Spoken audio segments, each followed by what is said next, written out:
اور عرب ایک دوسرے کے خون کے پیاسے کیوں ہیں اور ان کا ماضی کیوں خون آلود ہے؟ طیب اردگان سے سعودی عرب کیوں خائف ہے اور کیسے اردگان نے سعودیوں کے منصوبے ملیامٹ کیے؟ اردگان کب اور کیسے ایک نئی ریاست بنانے کی تیاری کر رہے ہیں؟ تاریخ میں ترکیوں نے کون سے سعودی شاہ کا سر قلم کیا تھا اور اس کے پیچھے کیا وجہ تھی؟ السلام علیکم ناظرین، میرا نام ہے عقیل اور آپ دیکھ رہے ہیں دا اسلامی کارنر۔ ناظرین محترم، آج کے ویڈیو ان تمام لوگوں کے لیے کافی زیادہ اہم ہونے والی ہے جنہوں نے ترکی کی تاریخی سیریز دیکھ لی ہیں اور یا پھر وہ کسی نئی سیریز کا انتظار کر رہے ہیں۔ یہ ویڈیو ان تمام حضرات کے لیے کافی زیادہ اہم ہے جن کے جذبات سلطنت عثمانیہ کے ساتھ جڑے ہیں، کیونکہ ماضی اور موجودہ دور میں اسلامی ممالک کی سربراہی سلطنت عثمانیہ کے دوبارہ قیام اور پھر سال 2023 کے لیے ترکی کی ان تیاریوں کے بارے میں ہے کہ جس پر صرف ہماری ہی نہیں بلکہ پوری دنیا کی نگاہیں ٹکی ہوئی ہیں، کیونکہ ناظرین 2023 میں جو کچھ ہونے والا ہے وہ پھر سے وہی خونی تاریخ دہرا سکتا ہے جیسا کہ آج سے 100 سال پہلے ہو چکا ہے۔ اور اگر آپ بھی اسلامی دنیا کے ان دو بڑے ممالک کی تاریخ کے بارے میں زیادہ گہرائی سے نہیں جانتے تو آپ کو بتاتے چلیں کہ ترکی کے مشہور میوزیم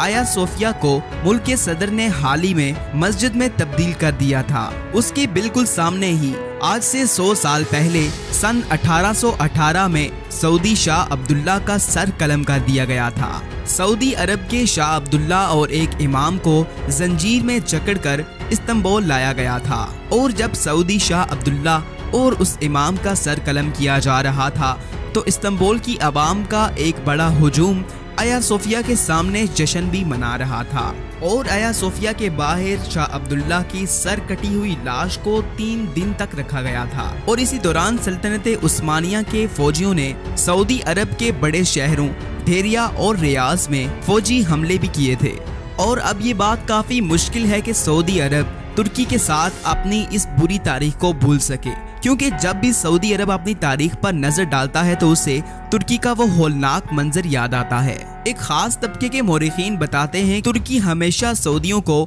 ایک بدتمیز طبقہ سمجھتے تھے، اگرچہ سعودی عرب کے 2 شہر مکہ اور مدینہ ہیں جو کہ اسلامی دنیا کے بہت بڑے مقامات ہیں، اور حالانکہ ترکی کے لوگ وہاں پر قابض بھی رہے۔ ناظرین، آپ کو یہاں پر یہ ایک اہم بات بتاتے چلیں کہ شاہ سلیمان جو کہ اس وقت سعودی عرب کے بادشاہ ہیں اور ان کے بیٹے محمد بن سلیمان عبداللہ بن سعود کی ہی نسل سے ہیں۔ تاریخ سے ہمیں یہ بھی پتہ چلتا ہے کہ 1932 سے پہلے سعودی عرب کو 2 مرتبہ ایک ملک بنانے کی کوشش کی گئی تھی، مگر دونوں مرتبہ ہی سلطنت عثمانیہ نے اس منصوبے کو ناکام بنا دیا تھا۔ پہلی بار 1818 میں جبکہ دوسری بار 1871 میں۔ سعودی عرب کی یہ کوشش اس وقت کامیاب ہوئی جب انہوں نے پہلی جنگ عظیم میں برطانیہ کا ساتھ دیا اور ترکی کو ان کا سامنا کرنا پڑا۔ اور اب حال میں ایک مرتبہ پھر اردگان سلطنت عثمانیہ کی اس تاریخ کو دوبارہ زندہ کرنے کی کوشش کر رہے ہیں، اور اس کی تازہ مثال آیا صوفیہ ہے۔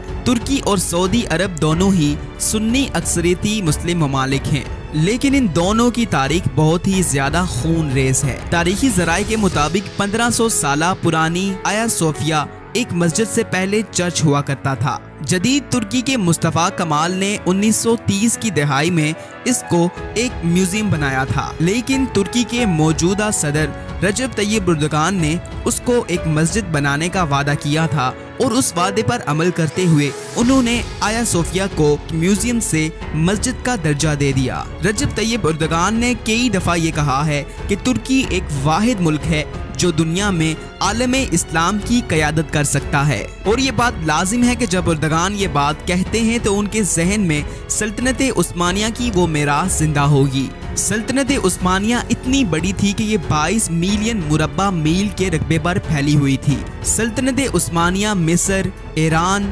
بلغاریہ، رومانیہ، میسیڈونیا، ہنگری، فلسطین، اردن، لبنان، عرب کے بیشتر علاقوں اور شمالی افریقہ کے بھی بیشتر علاقوں پر پھیلی ہوئی تھی۔ سلطنت عثمانیہ جو لگ بھگ سال 1299 میں قائم ہوئی تھی، وہ پہلی جنگ عظیم کے ساتھ ساتھ 1923 میں اپنے اختتام کو پہنچی تھی، اور اس کے بعد مصطفیٰ کمال پاشا کے زیر